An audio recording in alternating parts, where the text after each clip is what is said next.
Bonjour, nous sommes aujourd'hui à l'Institut de la Vision à Paris avec le professeur Saël. Alors professeur, bonjour. Bonjour. Vous êtes donc professeur en ophtalmologie à Paris et à Londres. Vous êtes aussi chef du service d'ophtalmologie à l'hôpital des 15-20 et fondateur et directeur de l'Institut de la Vision.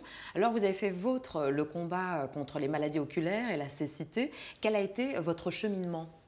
Mon cheminement, c'est celui d'un clinicien qui, après avoir appris à soigner les maladies ophtalmologiques qu'on peut soigner d'habitude, c'est-à-dire la cataracte, le glaucome et certaines pathologies rétiniennes chirurgicales principalement, s'est interrogé sur les pathologies qu'on ne savait pas soigner, essentiellement celles qui sont liées au vieillissement et les maladies génétiques.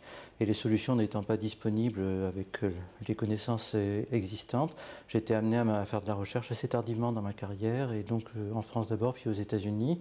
Et à un moment donné, j'ai compris qu'il fallait créer un environnement où on puisse harmoniser la recherche clinique, la pratique clinique et la recherche en laboratoire, puis à un moment donné la recherche industrielle aussi, si on veut que l'innovation arrive jusqu'au patient.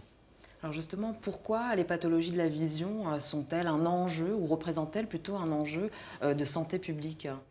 Alors elles sont un enjeu de santé publique, d'une part parce qu'une bonne partie d'entre elles est liée au vieillissement directement, comme la dégénérescence maculaire liée à l'âge, qui est la première cause de malvoyance et de cécité dans nos pays. En France, par exemple, c'est plus d'1 million de personnes qui sont affectées. Mais aussi parce que de nombreuses pathologies s'aggravent avec l'âge, comme le diabète, les complications du diabète ou le glaucome. Et enfin parce que un certain nombre de pathologies qui sont d'origine génétique et qui peuvent survenir très tôt dans la vie restent incurables, même si aujourd'hui de nombreuses pistes s'ouvrent pour ces patients. Alors justement, qu'est-ce qu'on fait ici à l'Institut donc de la Vision ? Quels sont les enjeux et les atouts d'un organisme comme celui-ci ? L'Institut de la Vision, c'est un bâtiment tout récent, mais c'est un concept qui remonte à quelques années, à mon arrivée à Paris il y a 8 ans maintenant. L'idée étant de mettre dans l'hôpital des 15-20 étant le plus gros hôpital ophtalmologique de France et un des plus grands du monde, les chercheurs et les cliniciens en contact direct, certains étant d'ailleurs les mêmes, les chercheurs étant des cliniciens et les cliniciens étant des chercheurs, et de les rapprocher des patients eux-mêmes qui sont parfois impliqués directement dans les recherches comme acteurs de l'expérimentation eux-mêmes et comme capables de définir les termes de l'expérimentation. Donc ça a été de mettre dans l'hôpital la recherche, d'insérer dans la vie de l'hôpital, dans la culture de cet hôpital la recherche, et en même temps dans celle des chercheurs, la notion des patients qu'ils rencontrent.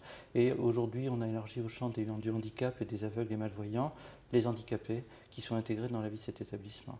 Alors une particularité, ça a été d'introduire les industriels dès le départ et pas seulement comme un relais en aval de la recherche, puisque dans ce site sont installés à la fois des industriels et des cliniciens qui partagent les plateformes, qui échangent des questions, qui échangent des concepts.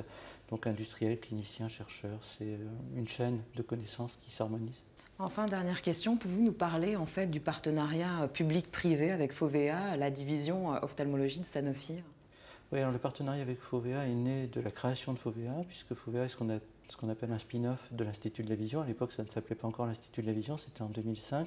Avec Bernard Gillier et Pierre Bélichard, nous avons créé cette société qui visait à développer certaines recherches, en particulier le criblage de nouveaux médicaments sur des cibles qui pour l'instant n'étaient pas encore traitées, et aussi découvrir dans la pharmacopée existante ou dans les armes thérapeutiques, souvent plutôt des biologiques, aujourd'hui des protéines, des possibilités thérapeutiques qui n'étaient pas appliquées à l'ophtalmologie. Donc cette société s'est développée en quelques années, et en 2009, Sanofi Aventis en a fait l'acquisition, Sanofi aujourd'hui, et c'est devenu la division ophtalmologie de Sanofi depuis mai de l'année dernière.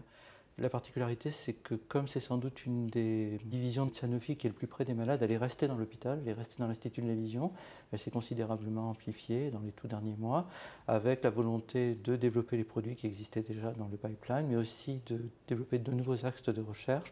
Un gros partenariat cadre a été signé le 23 mars par Chris Weber lui-même ici avec le président de l'université, pour développer de nombreux programmes de recherche, certains très en amont, certains même carrément cognitifs, et puis surtout des projets qui visent à développer de nouvelles thérapies, en particulier en termes de thérapie génique.